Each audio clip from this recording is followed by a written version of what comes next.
नमस्कार सभी दर्शकों को सतरंगी संसार नेटवर्क के साथ मैं हाजिर हूं दयाराम ढिल। इस समय जो चुनाव की जो कह सकते हैं बातें हैं वो दरअसल तेजी से बढ़ रही है। ऐसे में लोकसभा चुनाव जो चूरू का जो है उस पर सब लोगों की बहुत पैनी नजर है।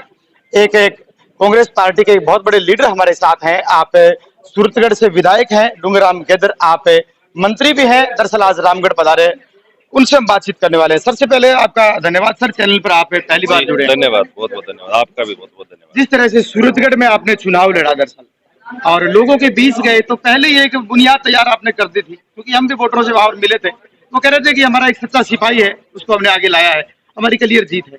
क्या लगता है यहाँ के सूरतगढ़ में मैंने चुनाव नहीं लड़ा, सूरतगढ़ की जनता ने चुनाव लड़ा है। और ये प्रजातंत्र की सबसे बड़ी खूबसूरती है जो सूरतगढ़ के अंदर देखने को मिली। एक रेडी वाले से लेकर के और एक बड़े से बड़े दुकानदार तक सब लोगों ने एक राय होकर के वहाँ फैसला किया और सारे लोगों ने खुद ही प्रचार किया, खुद ही चुनाव लड़ा और खुद ही डूंगराम गेदर बढ़ करके आगे आए। और ये प्रजातंत्र के अंदर होना चाहिए कि जनता है वो जिसको चाहती है वो आदमी आगे आना चाहिए। और ये सूरतगढ़ के अंदर एक ऐतिहासिक फैसला सूरतगढ़ की जनता ने किया है। सर, अब चूरू का जो वोट सीट मानी जा रही है, क्या लगता है, क्योंकि इधर गठबंधन है, इधर भाजपा है, क्या लगता है किस तरह के समीकरण देखने को मिल रहे हैं? देखो, लोकसभा के चुनाव हमेशा से केंद्र के मुद्दों को लेकर के, केंद्र की दशा दिशा को लेकर के होते हैं। और आज पिछले 10 साल से भारतीय जनता पार्टी केंद्र सरकार का जो फेल्यूर है वो आज पूरी तरह से सामने आ रहा है।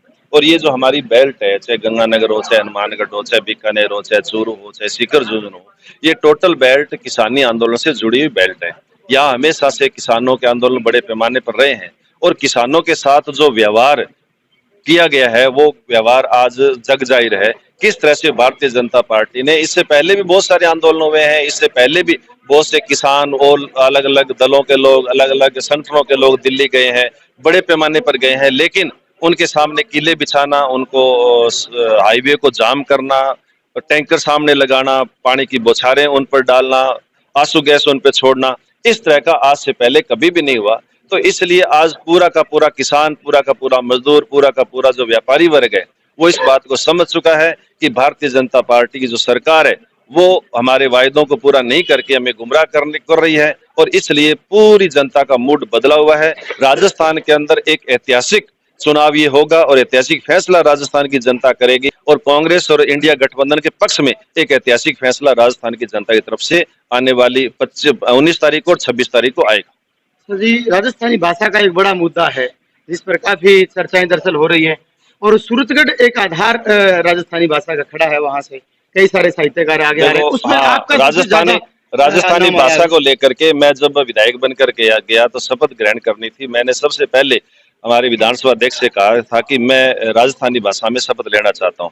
उन्होंने हवाला दिया कि 8वीं अनुसूची में नहीं है, इसलिए नहीं है। तो मैंने ये भी उनको कहा, आपने देखा होगा वीडियो के अंदर भी, 8वीं अनुसूची में तो अंग्रेजी भी नहीं है, लेकिन आप अंग्रेजी में हमें शपथ दिलवाते हो। तो विधानसभा अध्यक्ष जी के पास उसका कोई जवाब नहीं था।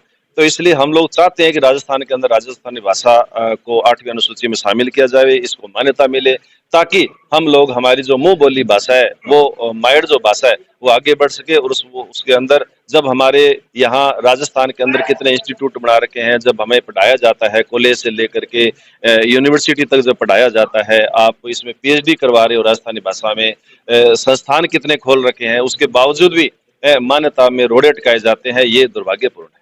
क्या लगता है सरकार आए तो इसके लिए कुछ नए कदम उठाए जाएंगे? हाँ बिल्कुल। देखो, हमारी जो घोषणा पत्र है उस घोषणा पत्र के अंदर भी ये बात शामिल की गई है कि क्षेत्रीय जो भाषाएं हैं उनको मान्यता देने का काम